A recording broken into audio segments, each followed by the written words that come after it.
ომის შუა საუკუნეებში ქაოსს გავდა. ფეოდალები თავიანთი მოლაშქრეებით მხოლოდ მაშინ იკრიბებოდნენ, როცა მტერი კარს მოადგებოდა. არავითარი სისტემა, არავითარი ერთობა. დავითმა დაინახა, რომ ასეთი ლაშქრით სელჩუკთა რეგულარულ არმიას ვერ დაამარცხებდა. მან გადაწყვიტა შეექმნა ისეთი რამ, რაც მანამდე საქართველოში არ არსებობდა.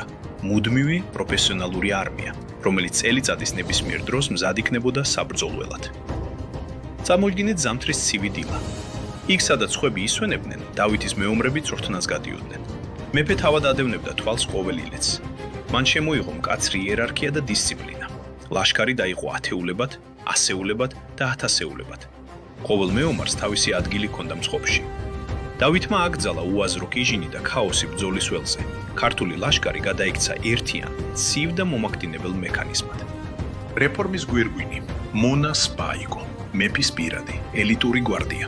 5000 საუკეთესო ვაჟკაცი, რომლებიც მხოლოდ მეფეს ემორჩილებოდნენ. შეიარაღებაც შეიცვალა. ქართული ფოლადი, მძიმე ჯაჭვის პერანგები და გამძლე ფარები. დავითმა გლეხს ქუთანი არ გააგდებინა, მაგრამ მეომარს მახვილი ხელიდან არ ააშვებინა. სამხედრო წვრთნა იქცა ცხოვრების წესად. საქართველო ერთ დიდ სამხედრო ბანაკად გადაიქცა, სადაც გამარჯვება არა შემთხვევითობა, არამედ მათემატიკური სიზუსტე იყო. ამ რეფორმამ დავითს მისცა ის, რაც მის წინაპრებს არ ქონიათ, დარტყმის ძალა.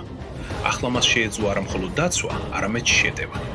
ქართული ცხენოსანი ჯარის ნაბიჯების ხმა უკვე კავკასიის მთებს ზებოდა. მტერი მალე იგრძნობდა ამ ფოლადის ძალას.